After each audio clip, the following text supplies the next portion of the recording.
کبھی گناہ نہیں کیا ہے. اے اللہ اس پاک ماں کی چادر کی برکت سے اور ان کی چادر پکڑ کے میں دعا کرتا ہوں, اے بار الہ ان لوگوں کو پانی عنایت فرما دیجئے. اللہ تبارک و تعالیٰ کی طرف سے بارش ہو گئی. بتائیے آج بھی لوگ ایسے ہیں, عورتیں آج بھی ایسی ہیں کہ جو اگر دعا کریں تو ان کی دعا قبول ہو جائے, اگر وہ قسم کھائیں تو اللہ تعالیٰ ان کو قسم میں بری فرما دے. لیکن بہت سی نوجوان لڑکیاں اور نوجوان عورتیں آج نقاب کے باہر آ رہی ہیں. انہیں انگریزیت پسند ہے, انہیں جاہلیت پسند ہے, ان کے اندر گوشہ نہیں ہے, ان کے اندر پردہ نہیں ہے, اور نقاب بھی اتنے فیشنیبل آ گئے ہیں کہ نقاب کے باوجود نگاہ اس کی ان کی طرف مائل ہوتی ہے. آج خوشبو لگانے والی عورتوں کا اضافہ ہو رہا ہے, جو پھوٹنے والی خوشبو لگا رہی ہے. آج بجنے والی زیور پہننے والی عورتوں کا اضافہ ہو رہا ہے. پہلے گھروں میں صبح صبح ہماری عورتیں قرآن پاک کی تلاوت کرتی تھی, تلاوت کی آواز پورے گھر میں اندر اندر گنگن گنگن گونجتی رہتی تھی. لیکن آج کسی گھر میں قرآن کی تلاوت نہیں ہو رہی ہے. آج ہم اٹھتے ہیں تو سب سے پہلے واٹس ایپ کے میسج دیکھتے ہیں کہ کتنے لوگوں نے مجھے یاد کیا یا مجھے کوئی SMS بھیجا ہے. قرآن پاک رکھا ہوا پڑا ہے تاغ میں, قرآن پاک کا اٹھانے والا کوئی نہیں, قرآن پاک کے مضامین کو سمجھ کر کے اس پر عمل کرنے والا کوئی نہیں. آج دنیا میں جو بے دینی آ رہی ہے وہ اسی وجہ سے آ رہی ہے کہ اللہ کی کتاب کو چھوڑ دیا گیا. مسلم شریف کی روایت ہے, ان اللہ یرفع بہذا الکتاب اقواما ویضع به آخرین, کہ اسی کتاب کے بدلے اللہ تبارک و تعالیٰ بہت سے لوگوں کو بلندیاں عنایت فرماتے ہیں, دنیا کی بلندی بھی اور آخرت کی بلندی بھی. اور اسی کتاب کو چھوڑنے کی وجہ سے اللہ تبارک و تعالیٰ ذلیل کر دیتے ہیں اس دنیا میں بھی اور اس دنیا میں بھی. بہت سے گھرانے ایسے ہیں کہ جہاں قرآن پاک ہے مگر جا کر کے دیکھ لیجئے اس پہ گرد جمی ہوئی ہے, اس کو الٹ کر کے پڑھنے والا کوئی نہیں. کہتے ہیں کہ اللہ کی رحمت آ جائے گی, کہتے ہیں کہ ارے خانے کعبہ پکڑ کر کے مسلمانوں نے دعا کیا کہ مسلمان جنگ میں جیت جائیں اور مسلمان ہار گئے. کہاں گئے اللہ, کہاں ہے سوئے ہوئے؟ ارے مسلمانوں, یہ مسلمان کے الفاظ نہیں ہو سکتے, یہ تو کافر کے الفاظ ہوں گے. اللہ تبارک و تعالیٰ مسلمانوں کی دعا کیسے قبول فرمائیں گے؟ مسلمان قرآن پاک سے دور ہے, مسلمان قرآن کے سنت نبی پاک سے دور ہے, مسلمان حلال سے دور ہے, مسلمان حرام سے قریب ہے. آج کھانے کے لیے مارکیٹ میں دیکھیے تو کن کن چیزوں میں سور کے اجزا ملے ہوئے ہیں, کن کن چیزوں میں کتے کے اجزا ملے ہوئے ہیں, کن کن چیزوں میں جھٹکے کے اور حرام کے گوشت ملے ہوئے ہیں. لیکن ہمارے نوجوانوں کو, ہمارے مسلمانوں کو کوئی فکر نہیں ہے. ہم جو چاہتے ہیں کھاتے ہیں, جو چاہتے ہیں اپنے بچوں کو کھلاتے ہیں. کہتے ہیں کہ ہماری دعا کیسے قبول نہیں ہو رہی ہے, ہم جا کے رو کے دعا کر رہے ہیں. پوچھو نبی کریم صلی اللہ علیہ وسلم سے. فرماتے ہیں کہ لوگ بہت سے ایسے ہیں جو جا کر کے دعا کرتے ہیں اللہ تبارک و تعالیٰ سے, دعا ان کی قبول نہیں ہوتی ہے. کیوں نہیں قبول ہوتی ہے, کیسے قبول ہوگی؟ ماکلہ حرام, ان کا کھانا حرام, وہ ملبسہ حرام, ان کا پہننا حرام.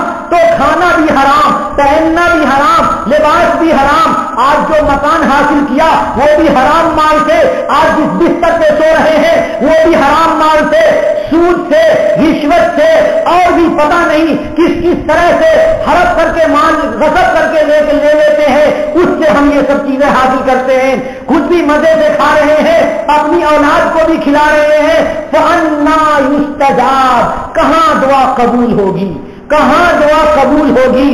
اس لیے آج ضرورت ہے جناب محمد رسول اللہ صلی اللہ علیہ وسلم کی پیروی کرنے کی. آج ضرورت ہے پہلے سے زیادہ اپنے کو اللہ سے ڈر ڈرانے کی, کہ نبی پاک صلی اللہ علیہ وسلم نے ارشاد فرمایا کہ انا آدھا عدو کا نفس کا نبی بین جنبی کا, کہ تمہارا سب سے بڑا دشمن, تمہارا سب سے بڑا دشمن وہ نفس ہے وہ جو تمہارے پہلو کے درمیان ہے. نفس آج ہمارا خراب ہو گیا ہے. نفس امارہ برائیوں کا حکم دیتا ہے. رمضان میں بھی ہم گناہ کر رہے ہیں, رمضان کے علاوہ بھی گناہ کر رہے ہیں. ارے بتاؤ ہمیں اللہ کے یہاں قبولیت کیسے حاصل ہوگی؟ یہی کرناٹک کا ایک علاقہ ہے جہاں میں گیا تھا, رمضان کا بیان کیا تھا, لیکن فجر کی نماز میں دیکھا کہ وضو خانے سے شراب کی بدبو آ رہی ہے. نماز میں ایک ایسا آدمی شامل ہوا جس نے سحری کے ساتھ ساتھ شراب پی تھی, اور وہ کہہ آ رہا ہے مسجد میں اللہ سے دعا کرنے کے لیے انا یستجاب, کہاں اللہ تعالیٰ سے دعا قبول ہوگی, کیسے اللہ کی طرف سے قبولیت آئے گی؟ آج اپنے کو اللہ کا خوف دلانے کی ضرورت ہے کہ تنہا اگر رہے تب بھی اللہ تعالیٰ دیکھ رہے ہیں. جیسے رمضان کے مہینے میں ہم نہ کھاتے ہیں نہ پیتے ہیں, تنہا رہے تب بھی نہیں کھاتے نہیں پیتے, لوگوں کے سامنے رہتے ہیں تب بھی نہیں کھاتے نہیں پیتے. ایسے ہی پورے سال کو ہم کر لیں کہ ہم اللہ تبارک و تعالیٰ کے خوف سے گناہ نہیں کریں, اکیلے رہیں تب بھی گناہ نہیں کریں, اور لوگوں کے سامنے رہیں تب بھی گناہ نہیں کریں. ہم گناہ کرتے ہیں میرے دوستو, کسی کو نہیں بتاتے ہیں. نیکی ایک کر لیتے ہیں تو 10 کو بتاتے ہیں کہ میں نے آج تہجد کی نماز پڑھ لی ہے, اور اگر زنا کرتے ہیں تو نہیں بتاتے ہیں کسی کو. حرام کھاتے ہیں, حرام خوری کرتے ہیں, پیسے دوسروں کے ہڑپ لیتے ہیں, مسلمانوں کو تکلیف دیتے ہیں, غیبتیں کرتے ہیں, ہم نہیں بتاتے ہیں. حضرت رابعہ بصریہ فرماتی ہیں کہ اپنے گناہ اپنی نیکیوں کو ایسے ہی چھپاؤ جیسے اپنی برائیوں کو چھپاتے ہو. اپنی نیکیوں کو ایسے ہی چھپاؤ جیسے اپنی برائیوں کو چھپاؤ.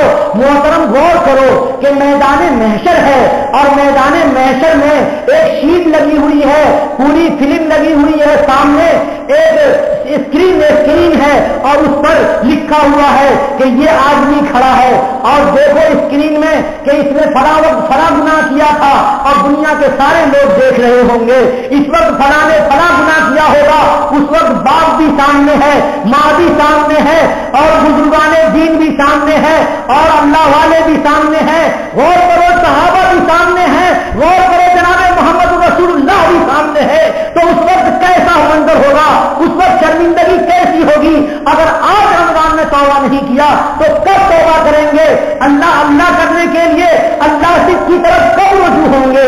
اب کوئی متعین نہیں کس انسان کو اللہ نے کتنی عمر دی ہے, اور کب وہ عمر ختم ہو جائے, لیکن ہم متوجہ اللہ تبارک و تعالیٰ کی طرف متوجہ نہیں ہو رہے ہیں. حضرت یعقوب علیہ السلام نے اپنے بیٹوں کو اکٹھا کیا تھا. لوگ مرنے کے وقت میں کہتے ہیں کہ فلاں مال فلاں بیٹے کا, فلاں مال فلاں بیٹے کا. لوگ سوچتے ہیں کہ ہمارا بیٹا ہمارے مرنے کے بعد بھوکا نہ رہے, ہمارا بیٹا میرے مرنے کے بعد غریب نہ رہے, اس لیے مدرسے میں نہیں پڑھاتے ہیں, اسکول میں پڑھا دیتے ہیں. بتائیے اگر مدرسے میں پڑھائیں گے تو بچہ کام آئے گا مرنے کے بعد, قرآن پاک پڑھ کر کے بخش دے گا. اور اگر انگریزی تعلیم دیا, قرآن نہیں پڑھایا, تو کیا وہ بچہ آپ کو آخرت میں کام آئے گا؟ کیا وہ آپ کو انسان ثواب کرے گا؟ وہ حافظ قرآن بچہ کھڑا ہوگا کہ اے اللہ, اس باپ نے محض اپنی آپ کی رضا حاصل کرنے کے لیے مجھے قرآن پاک حفظ کرایا تھا, میرے باپ کو جنت دے دیجئے. کیا کوئی انگریزی پڑھنے والا, کوئی انگریزی تہذیب کو اپنانے والا کوئی بیٹا کھڑا ہو کر کے اللہ کے یہاں کہے گا کہ اے اللہ ہمارے باپ کو نجات دے دیجئے کہ میرے باپ نے میری دنیا بنانے کے لیے مجھے انگریزی تعلیم دی تھی, مجھے حضور کے طریقے سے نہ تو کھانا سکھایا, حضور کے طریقے سے نہ تو استنجا کرنا سکھایا, حضور کے طریقے سے نہ تو سلام کرنا سکھایا, حضور کے طریقے سے نہ تو ملاقات کرنا سکھایا, حضور کے طریقے سے نہ تو ہماری تربیت کی. تو اس وقت کیا جواب دیں گے اللہ کے نبی صلی اللہ علیہ وسلم کے سامنے؟ کیا جواب دیں گے؟ اللہ تبارک و تعالیٰ ارشاد فرماتے ہیں یا ایھا الذین آمنوا, اے مسلمانوں, یہ کتاب اللہ کا حکم ہے. فرما رہے ہیں اے مسلمانوں, انفسکم بچاؤ اپنی ذات کو یعنی اپنے کو، وہ اہلیکم اور اپنے گھر کے سارے لوگوں کو، نارا جہنم کے آگ سے۔ تو اپنے کو بھی جہنم کے آگ سے بچانا یعنی گناہ جو گناہ ہے ان گناہوں سے اپنے کو بچانا جو جہنم کی طرف لے جا رہے ہیں، اپنے کو بھی بچانا، اپنی اولاد کو بھی گناہ سے بچانا، یہ ہے طریقہ۔ ہم کبھی کبھی جوش میں آتے ہیں اور بچے کو نماز چھوڑنے پہ بہت زیادہ پٹائی کر دیتے ہیں، ایسے نہیں حضور نے سکھایا ہے۔ حضور نے یہ سکھایا ہے کہ مروا صبیانکم بالصلاۃ اذا بلغوا سبعا، اپنی اولاد کو نماز کا حکم دو جب وہ 7 سال کے ہو جائیں، واضربوہم اذا بلغوا 10، اور ان کو تماچے لگاؤ جب وہ 10 سال کے ہو جائیں۔ ڈنڈی سے مارنے کو حضور نے منع کیا ہے۔ یہاں پر ضرب کا مطلب ہے بالیدی لا بالخشبتی، جائیے فقہاء کرام نے اس کی وضاحت کی ہے کہ ہاتھ سے پٹائی کرو، 10 سال کے وقت 10 سال کا ہو تو اس کی پٹائی شروع کرو، نماز چھوڑنے پہ سرزنش کرو، 15 سال تک بچے کو ایسے ہی سمجھاتے بجھاتے رہو، اپنے ساتھ لاتے رہو، وہ 15 سال یعنی 5 سال تک پٹائی کھائے گا۔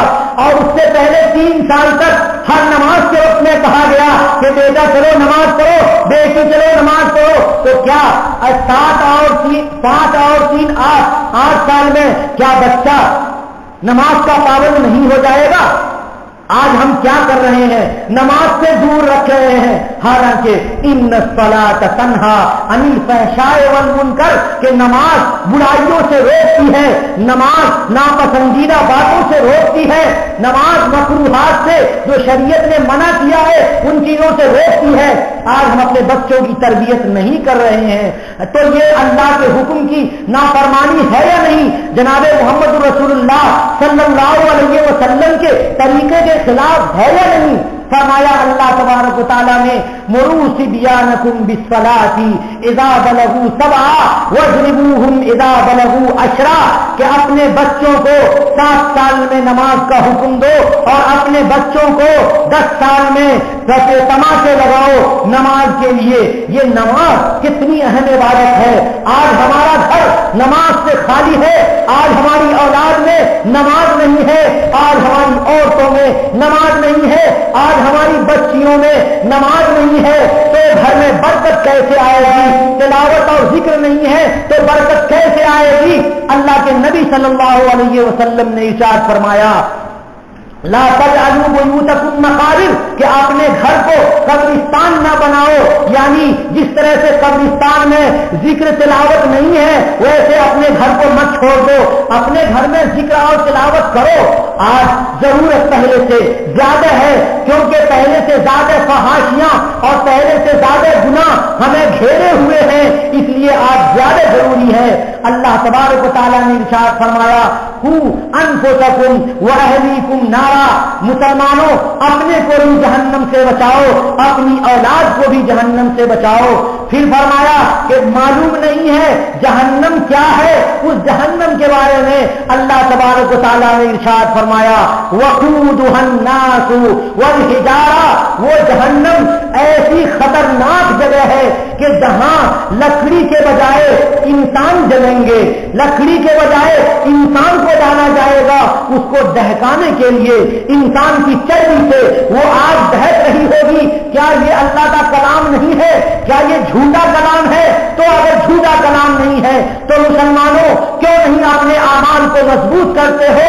کیوں نہیں جہنم سے دور ہوتے ہو؟ آج ہمیں کیا ہو گیا ہے کہ ہم جہنم کو، شہوات کو، سیکس کو، برائیوں کو، نفرتوں کو، ہر طرح کے گناہوں کو لپک لپک کر کے پکڑ رہے ہیں۔ اگر ہم چھوڑ رہے ہیں تو اللہ کے حکم کو، اگر ہم نافرمانی کر رہے ہیں تو اللہ اور رسول کی کہاں سے ہماری دعائیں قبول ہوں گی؟ کہاں سے ہمارے گھروں میں برکتیں آئیں گی؟ اللہ تعالیٰ فرماتے ہیں وقودها الناس والحجارہ، اور جہنم میں معلوم ہے کیا ہوگا؟ وہاں فرشتے مسلط ہوں گے، جہنم میں ڈنڈے لیے ہوئے ہوں گے، آگ کے لوہے کے گھر کو آگ میں داغ کر کے گرم کر کے لیے ہوئے ہوں گے، اور ان گرزوں سے ماریں گے لوگوں کو، جہنمیوں کی پٹائی کرتے اور اللہ نے کہہ دیا ہوگا جتنے جہنمیوں کی پٹائی کرنے کی وہ کرتے رہیں گے اور ایک نہیں سنیں گے. فرماتے ہیں علیہا ملائکۃ شداد غلاظ کہ جہنم پر مسلط فرشتے ہیں نہایت ہی شدید ہیں اور نہایت ہی سخت ہیں. لا یعصون اللہ ما امرہم اللہ نے جو حکم دیا ہے وہ کرتے رہیں گے یعنی سزا دیتے رہیں گے جہنمیوں کو. لا یعصون اللہ ما امرہم ویفعلون ما یؤمرون جو کام ان کو سپرد کیا گیا ہے وہ کام کرتے رہیں گے. تو ہم اگر جہنم سے بچ نہیں رہے ہیں تو ہم کاہے کے مسلمان ہیں؟ ہم اپنے اعمال کو ٹھیک نہیں کر رہے ہیں تو ہم کاہے کے مسلمان ہیں؟ آئیے آپ اس مسجد میں اور اللہ کے گھر میں اور اللہ کے پاک مہینے میں اور اللہ کی عبادت فرض اور تراویح کے بعد قرآن پاک کے 20 رکعت میں سننے کے بعد 40 سجدے کرنے کے بعد اللہ تبارک و تعالیٰ کی بارگاہ میں توبہ کریں کہ اے اللہ آج سے سنتوں پہ عمل کریں گے. اے اللہ نبی پاک صلی اللہ علیہ وسلم کے چہرے جیسا چہرہ بنائیں گے. اے اللہ اپنے لباس کو شریعت کے مطابق کریں گے. اے اللہ ہم گناہوں کو چھوڑ دیں گے. اے اللہ موبائلوں کے گناہوں کو ہم چھوڑ دیں گے. اے اللہ معصیت سے ہم توبہ کریں گے. اے اللہ آنکھ کے گناہ سے ہم توبہ کرتے ہیں. اے اللہ کان کے گناہوں سے ہم توبہ کرتے ہیں. اے اللہ وہ سارے احکام مانتے ہیں جن احکام کو آپ نے اپنی کتاب میں نازل کیا. اے اللہ وہ ساری چیزوں کو مانتے ہیں جو نبی پاک جناب محمد رسول اللہ صلی اللہ علیہ وسلم لے کر آئے ہیں.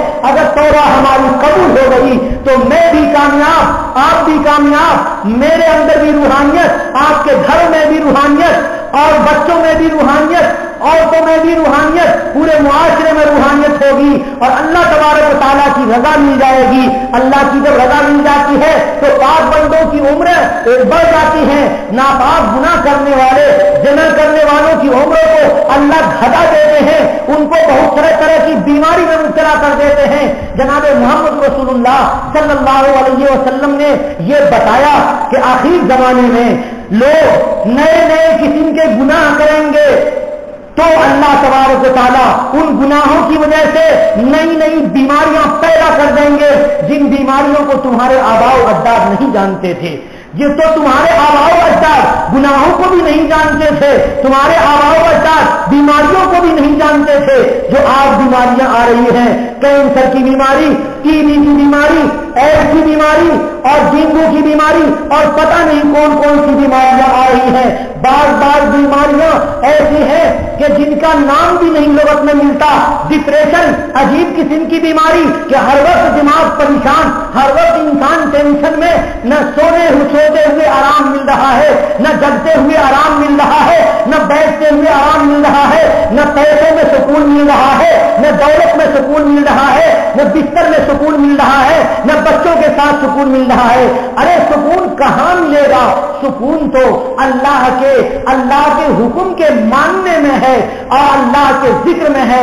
اللہ تبارک و تعالیٰ نے ارشاد فرمایا الا بذکر اللہ تطمئن القلوب. اے مسلمانوں سنو اللہ کے ذکر سے دلوں کو اطمینان ہوتا ہے. تو آئیے آج سے ہم عہد کریں کہ اپنے کو سنواریں گے اپنے کو سدھاریں گے اللہ کے ذکر میں لگائیں گے. اگر اپنے کو لگا لیا تو کامیاب ہو گئے اور نہیں لگایا تو ہم گھاٹے میں رہیں گے اور جب وقت نکل جائے گا افسوس کرتے کرتے رہ جائیں گے کوئی فائدہ نہیں ہوگا. کہتے ہیں کبیر داس اب کرت کا ہوش ہے جب چڑیا چگ گئی کھیت جب عمریں ختم ہو جائیں گی اور موت کا وقت آ جائے گا تو کہاں سے ہم نمازیں پڑھ لیں گے کہاں سے روزے رکھ لیں گے کہاں سے نیکیاں کر لیں گے کہاں سے اپنے ایمان کو مضبوط کر لیں گے.